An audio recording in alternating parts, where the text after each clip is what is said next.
22 feet of polished gold erected in broad daylight, and they are counting on you to see the artwork, not the mechanism. This is classified information hiding in plain sight. They have been running this program for 3,200 years. The file opens at Abu Simbel, 1264 BCE.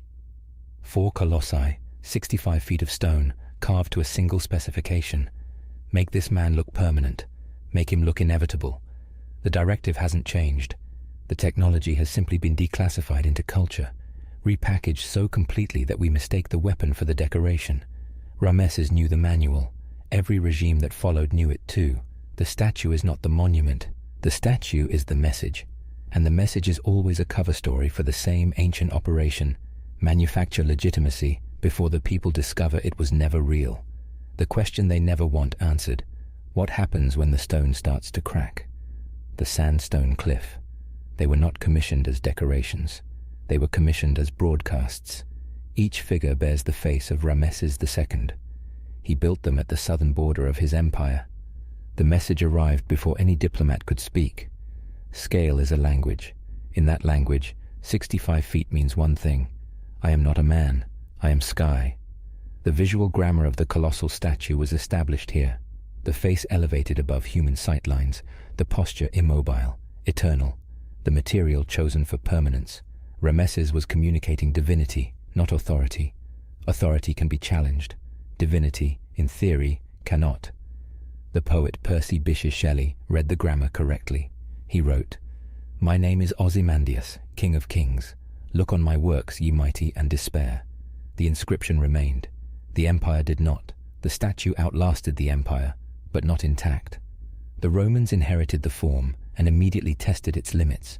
Nero commissioned a bronze colossus in his own image, 100 feet tall, positioned at the entrance to his palace complex, which occupied a third of Rome.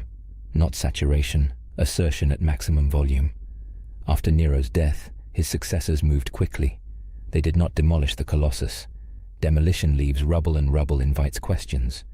They replaced the head several times. Different emperors inherited the body Nero built. The bronze survived. The face did not.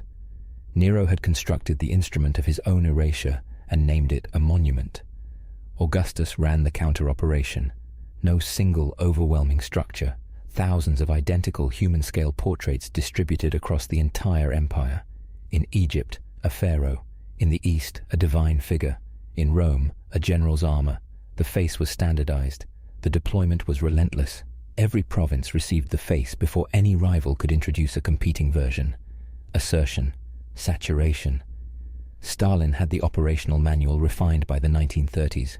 He did not build one colossus. He built thousands, identical faces installed in every city, every public square, every railway station, every schoolroom across 11 time zones. The face became inescapable. On stamps, on money, on factory walls, on children's textbooks. When a face is reproduced 10,000 times, it stops being a man. It becomes a climate. Mao Zedong ran the same playbook across China. The portrait over the gate at Tiananmen was not singular. It was the anchor of a network. Every factory, every commune, every dormitory had its image. The Cultural Revolution codified the rule. To destroy the image was a criminal act. Ubiquity is not celebration. Ubiquity is a control mechanism. Assertion, saturation, fracture. Baghdad, April 9th, 2003. The regime had not formally collapsed.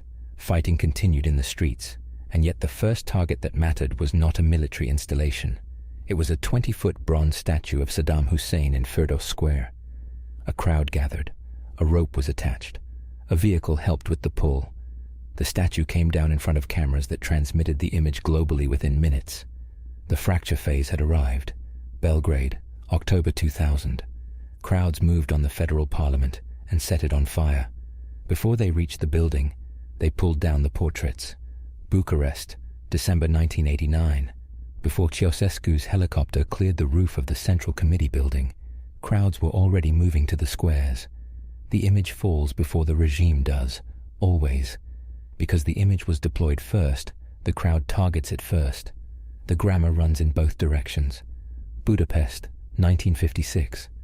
Stalin's Colossus was craned from its base in the middle of the night, leaving only the boots on the pedestal. Bronze boots, standing, no body above them. The population woke to boots and nothing else. The order that authorized the removal has never been fully declassified. Someone decided that boots alone were less dangerous than the whole. That calculation may have been wrong.